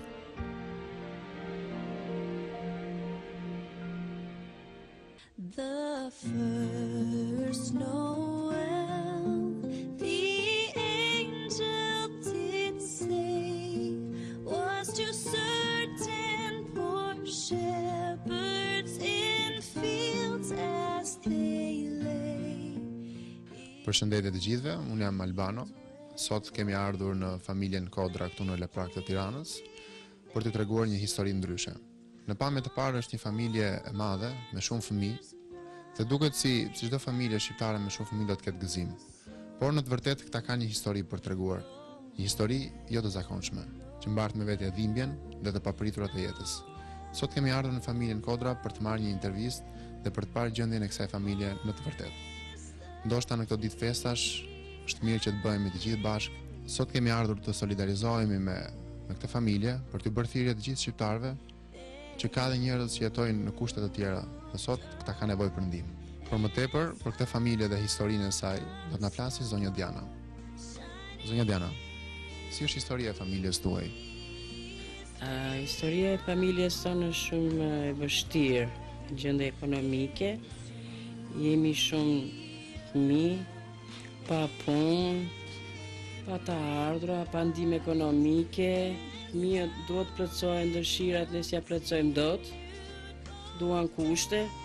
Si është e përditshmja juaj? Si e kaloni ditën? Zgjoni në mëngjes? Shihni që gjithë njerëzit shkojnë në punë, ju vetë? Bubrojmë në një që të gjejmë një kështu lajmë një tapet, pastrojmë një shtëpi, për shembull. Gjendja jonë është herë me bukë, herë pa bukë. Unë pash që në këtë ambient kaq të vogël, pash ambient me shumë fëmijë, jetonin shumë njerëz. Faktikisht, ju sa jetoni, sa frymë jetoni? 7 frymë. Jemi 4 motra dhe 3 vëllezër. Edhe fëmijët janë shumë që kanë vëllezër dhe motra. Unë jam e divorcuar, që i shoh këto. Prindit më kanë vdekur. Me se të ardhura jetoni ju? Keni asistent, keni në një njeri që ju ndihmon, apo? Jo, nuk kam as ndihmë ekonomike, as një të ardhura nuk kam. Në ndihmon ajo drejtoresha e qendrës sociale që ham bukë atje, Arba, e falenderoj shumë atë, veçanërisht, që na ndihmon. Keni bërë kërkesë në instancat shtetërore për një asistencë, sepse ju jeni edhe divorcuar, keni edhe shumë fëmijë, dhe me të drejtën e Zotit duhet keni diçka, një të ardhur sa do minimale. Kam bërë, unë këtu në bashkinë Mesinë numër 11, edhe më thonë për një janar, për gratë e divorcuara. Ne jemi në prag të festave të fundit vitit, janë Krishtlindjet dhe viti i ri përpara. Ju si deri festoni këtë festa? Çfarë keni menduar që edhe fëmijët tuaj, po edhe ju si një familje shumë e madhe që jeton në një ambient të tillë, si do e festoni vitin e ri? Tashi, si ta them, edhe shumë e vështirë është me festu vitin e ri. Unë ndihmohet juve mirë, po s'ta ndihmohet, neve s'do bëjmë vit ri. Zakonisht të gjithë njerëzit në nevojë mbajnë shpresa tek Zoti. Përtej Zotit që ne shpresojmë që të gjithë të ndihmojë edhe të jetë ai që do udhëheqë çdo njeri, por ju keni një apel të bëni thirrje dikujt për t'ju ndihmuar që edhe fëmijët tuaj të jenë të lumtur për këtë vit të ri. I bëj thirrje kush ka që na ndihmojnë në një fondacion, që na ndihmojnë neve që të bëjmë vitin e ri. Këtu pranë meje është edhe zonja Lindita, edhe është pjesë e familjes Kodra, ka diçka për të na treguar për këtë intervistë. Lindita, ju sa fëmijë keni? Faleminderit shumë njerë, përshëndetje, edhe jemi shumë mirënjohës ndaj këtij emisioni që keni marrë ju përsipër. Tashi ne jemi një familje prej shumë vetësh.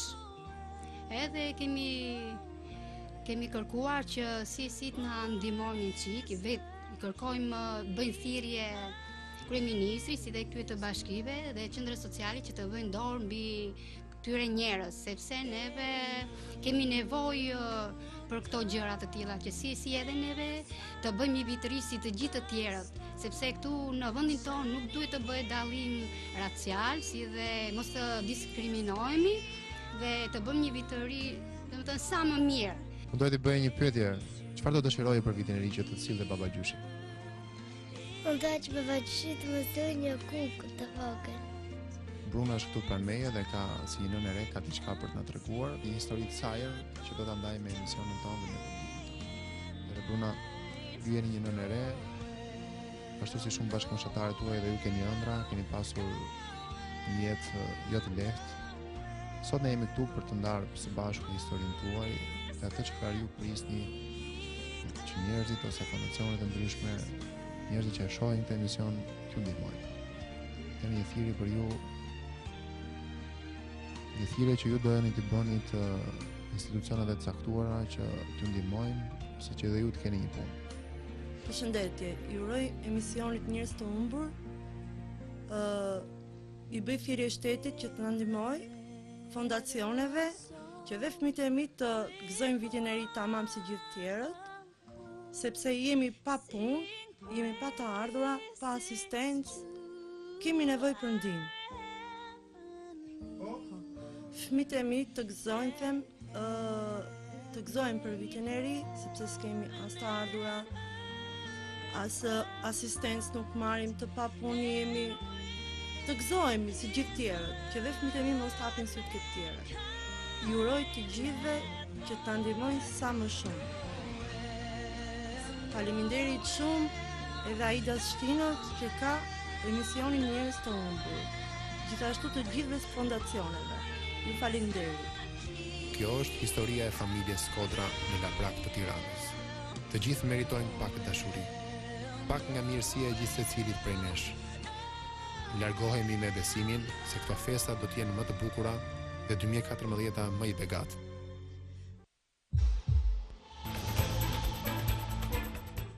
Kemi kthyer në studio, pra kjo ishte historia e familjes Skodra. Nuk e di nëse e kemi në linjë zonjën Shpresa. E kemi në linjë zonjën Shpresa, është shkëputur linja. Paka shumë pra ata dëgjuam dhe apelin që ata bën për të gjithë njerëzit që mundet të ndihmojnë këtë familje, për gjithë fondacionet që mundet të ndihmojnë për të vazhduar jetën. Albano, ti shkove vetë dhe e pe se si jetoni dhe sa pjesëtarë ishin apo jo? Atje ishin, siç e thanë edhe zonja Diana në kronik, ishin 7 frymë që jetonin në një ambient shumë të vogël. Ne kur vajtëm pam një ambient që nuk ishte normal për të jetuar. Plus që ata nuk ishin edhe të ardhura të mjaftueshme për të bërë vitin e ri.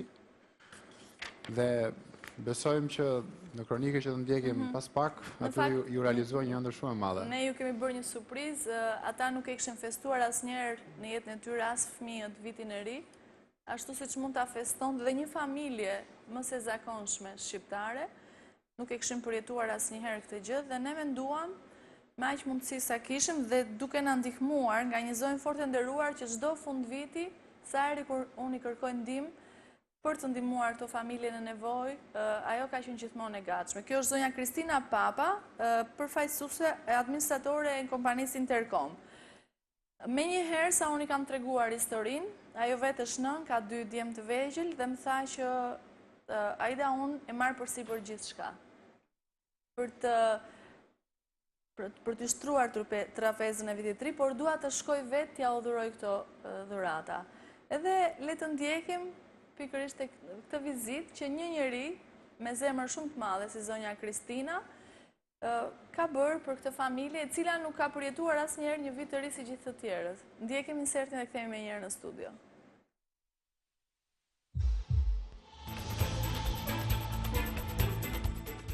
Ndoqëm historinë e familjes Skodra, një familje normale në qytetin e Tiranës, e cila banon në Laprak. Është një familje e cila ka nevojë për ne. Kur shkuam, pam gjendjen e vështirë ekonomike në cilën ata ndodheshin, pam mundësinë e tyre për të festuar festat e fundvitit. Sot, ne po nisemi për t'i bërë atyre një surprizë. Një surprizë që ata ndoshta do t'i bëjë më të lumtur dhe t'i kalojnë sa më bukur këto festa të fundvitit. Na ndiqni.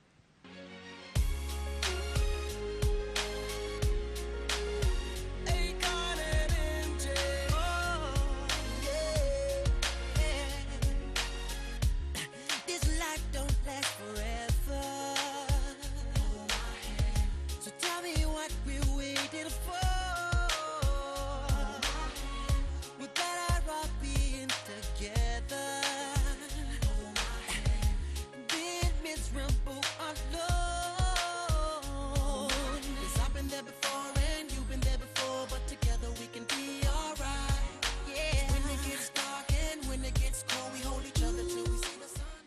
Jemi rikthyer sërish në familjen Kodra.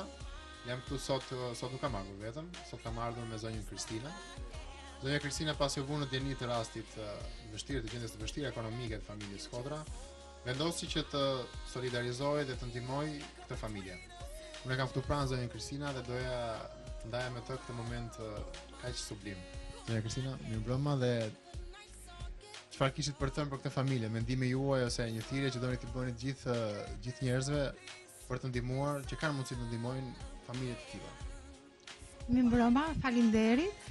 Unë mësova nga mikesha ime, zonja Aida Shtino, për familjen tuaj, për vështirësitë tuaja, dhe mendova që festat ti ndaja me ju sot, t'ju uroj një herë nga zemra që dhe ju të ndjeni si gjithë të tjerët me këto festat e fundvitit, për vitin e ri dhe për Krishtlindjet. Le të jenë Krishtlindjet t'u sjellin juve sa më shumë fat në familjen tuaj, shëndet t'u sjellin dhe sa më shumë mbarësi. Se të gjithë kemi nevojë për mbarësi, për fat dhe për shëndet.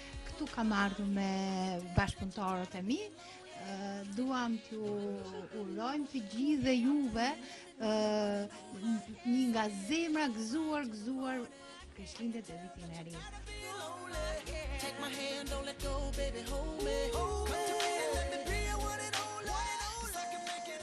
Me mësime si shkoni?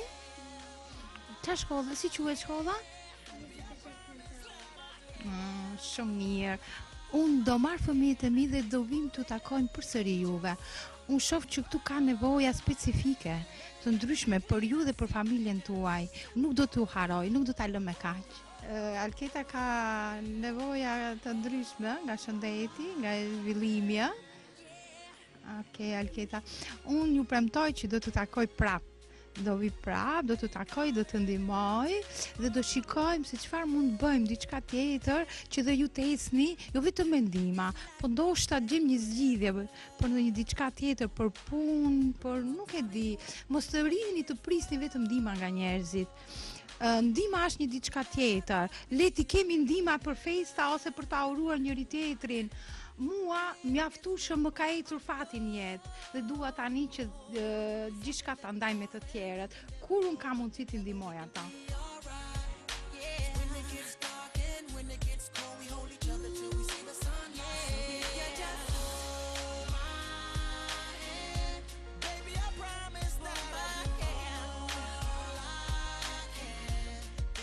Tani jemi në momentin ku zonja Kristina është duke ndarë dhuratat. Ne kur erdhëm vajzat shprehen dëshirën që të kishin edhe ato për festën e vitit të ri një bred për vitin e ri që ta zbukuronin me dhuratat e sjella.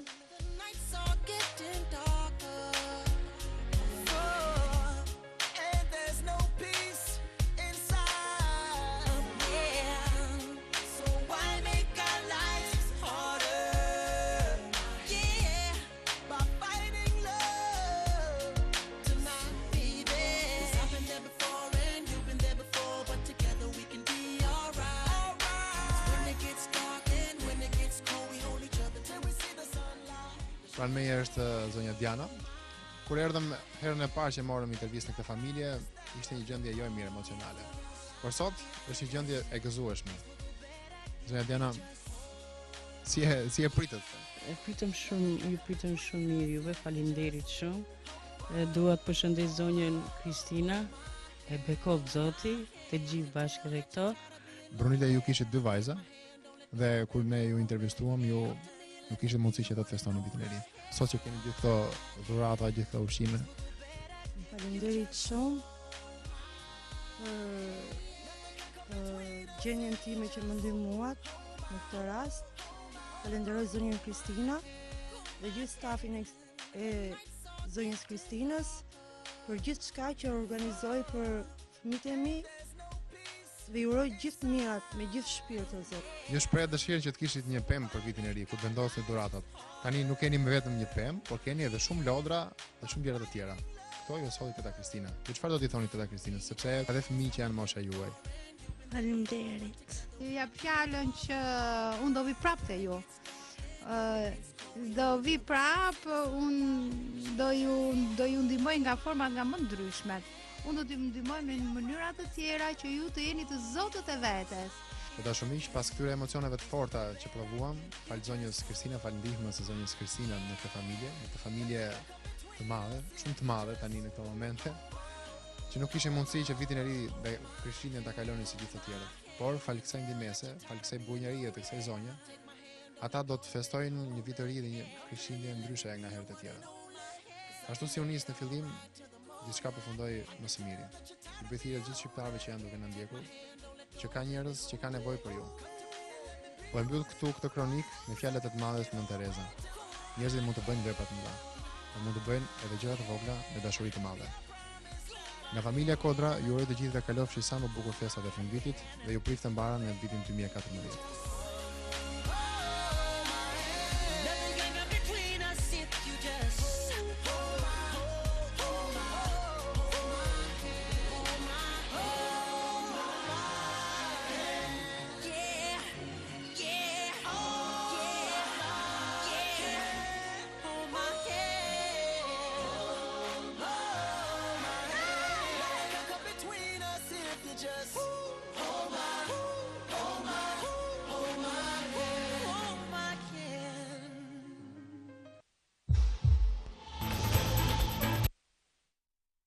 Gjërat vogla me dashuri të madhe. Ajo që të cilë zonja Krishtlindje, se ajo e ka emrin me dhurim brenda. Tamam. Tregon që plagët tona mund të shërohen. Edhe ky është një model. Madje unë do përpiqem ta propozoj zonën Kristina edhe për çmimet e filantropisë për vitin tjetër. Nuk më gëzoi fakti që kishte shkulur gjithë dyqanin edhe kishte sjell aty, gjithë lodrat e Jumbo si kishte sjell. E përshëndesim sepse jam e bindur që na ndjek me gjithë familjen. Mua më bëri përshtypje fakti që tha do sjell fëmijët e mi. Për të mësuar edhe fëmijëve që kanë, që fati ka qenë anën e tyre, dhe që fati duhet mbajtur dhe duhet ndihmuar dhe ata që s'kan fat. Dhe kjo ishte mesazhi më i madh i zonjës Kristina, që tha që unë do t'ju ngre në këmbë. Dhe mua kjo më krijoi një ndjesi. Kjo më krijoi ndjesi të veçantë. Nga ana tjetër u gëzova edhe që stafi tuaj të mrekullueshëm që gjithmonë e kam vlerësuar. Unë bile do vete ta I shtuar edhe Albanua. Po, patjetër. Që po e tregon veten shumë mirë me këto kronikat edhe është nga studentët tua apo jo? Është nga çunat e mi që i kemi të mirë të gjithë gazetarët, duke filluar nga Benardi, Seda që janë më të vjetrit, dhe pastaj të gjithë të tjerët, deri tek Janula që është pjesë, është vullnetare, vjen vullnetarisht, vajza mere, është shtuar stafit e misionit. Edhe Janula do ta propozoj për çmim. Janula vjen vullnetarisht, punon me një dhe ka të çmime për vullnetarizmin. Për kushtim shumë të madh dhe ky emision ka treguar se me vullnetarizëm mund të bësh gjithçka. Është si puna asaj që tha Ariani, që ato yjet e detit që u hodhën në det u gëzuan. Sigurisht. Ne sot kaluam Aida në emocione, domethënë nga një emocion tek tjetri, unë kuptova sot se sa të varfër jemi ne dhe sa shumë nevojë kemi për ndihmë, por nga ana tjetër kuptova se kjo ndihma e vogël që dha secili prej këtyre individëve në fakt është shumë e madhe, sepse kjo tregon që ne kemi një shpirt të madh. Edhe kjo është ajo që kemi nevojë. Unë jam e bindur që sot kur të largoni nga studio ime, do jeni pak më të pasur shpirtërisht. Kemi qenë gjithmonë kur jemi larguar nga studio. Gjithsesi, sepse këtu keni marrë të paktën vërtet keni parë në sy njerëz që ju janë drejtuar dhe të gjitha familjarë që unë kam të ftuar të në studio. Më pëlqen buzëqeshja, që të njerëzit u kthehet buzëqeshja dhe ky ishte rasti mirë që edhe në emisionin ta mbyllim me një buzëqeshje se më thonë se kemi zonjën Kristina në Linja numër 2. Kristina Mirëmbrëma. Linja numër 2 regjia. Kristina Mirëmbrëma, të përshëndes, edhe këtu ishim duke folur për ty së bashku me panelin që unë kam të ftuar. Të falenderoj një herë për gjithë atë që ti bëre. Dhe që ke bërë çdo vit në emisionin tonë. Të ftuarve të tu, juve, gazetarve, të gjithë dhe të gjithë pjesëmarrësve që janë sot aty. Nuk di, unë mendoj që nuk ka shumë nevojë për fjalë edhe për koment. Ju e pat vetë çfarë ndodhi, pat vetë gjithë atë skenë, gjithë atë urime të dhaja që morëm ne sot dhe dje për atyre njerëzve, që ishin njerëz shumë të varfër nga të gjitha anët, po shumë bukur, fëmijë më të bukur, fëmijë më të gjuar, më të buzëqeshur nuk kisha parë. Por fati i kishte dhënë një pjesë që ata me shifnin mua me një admirim. Në një mënyrë që sikur isha një shpresë shumë e madhe për ata. Unë nuk dua të bëj shumë komente, jam shumë emocionuar, ishte një emocion shumë i fortë. Edhe sot që e pas edhe dje që kalova. Dhe që kështu nuk di që të thema, thjesht unë i ka premtuar atyre njerëzve që do t'i takoj dhe një herë dhe do t'i flas fëmijë gjithmonë për atë çfarë ka dje. Nuk e di, le të jetë një mesazh për gjithë. Ka mënyra nga më për ndihmuar njerëz sot. Çdo njeri mund ndihmoj me mënyrën e vet. Mënyrat janë nga më të thjeshta. Nuk di, prandaj dhe komente shumë nuk bëj. Ju uroj gjithë dhe gëzuar Kristinës dhe Faleminderit. Kristina, të falenderoj dhe të përshëndes ty dhe gjithë familjen tënde. Faleminderit. Për shpirtin e madh që keni. Natën e mirë. Natën e mirë. Në fakt kemi ardhur në fund dhe unë dua të shkoj tek stafi im, ta mbyll këtë natë të fundit për këtë sezon 2013, por fillimisht dua të falenderoj të dy të ftuarit dhe ata që i kishim pjesën e parë, Keti Bashdarin dhe Arian Galdinin, dhe Erion të falenderoj që ishte sonte me ne, Malionla të falenderoj që ishte sonte. Falenderoj të gjithë familjarët dhe shpresoj që 2014 të ketë lajme të mira për të afërmit e tyre të cilët rezultojnë të humbur. Falenderoj gjithë stafin tim për punën e palodhur që ka bërë gjatë gjithë këtij sezonit, pra gjatë gjithë 2013 dhe shpresoj që sezoni që të vit të sjellë sa më shumë gjetje në familjet që ne kërkojmë të dashurit e tyre të humbur. Të nderuar miq, bashkë do të shikohemi në janar. Pra, në javën e parë të janarit do të jemi sërish në transmetimet tona të drejtë për së drejta, me të njëjtin mision, me të njëjtin qëllim në kërkim të fatit të personave të humbur dhe të zhdukur. Unë duat, përpara se ta mbyll, do doja të pyesja stafin tim nëse kemi diçka konkrete për familjarët që kemi të ftuar sonte në studio, përveç atyre që keni thënë deri për momentin, a ka diçka konkrete që mundet po, Dorina. Në fakt ka dal një bashkëdhetar jon i cili jeton në Zvicër dhe jep një vlerë monetare për 1000 franga e dhuron për familjen Kodra. Shumë mirë. E përshëndesim zotrin. Emri i zotrisë është Aslan. Zotin Aslan, i cili ka telefonuar dhe menjëherë ka ofruar një ndihmë për familjen Kodra, të cilën ne sapo e pam në ekranin ton. Ndërkohë, Albano, ka diçka tjetër? Teuta Rahmanin deklaron që e ka parë në veri të Londrës përpara 4 vitesh. Për Teuta Rahmanin, sërish na rikthen drejt Londrës. Drejt Londrës. Ndërkohë ka pasur dhe informacione për Marcela Çakon, ku etiketohet vetëm qyteti i Londrës, do më falni në Rom, në Itali. Për Marcelën. Po. Ndërkohë, kemi diçka tjetër, Benar, çfarë thotë posta jonë elektronike, mesazhet? Në fakt, përveç shurimeve që ju thash edhe pak më përpara, kanë qenë 2 raste shumë interesante që kanë mbritur.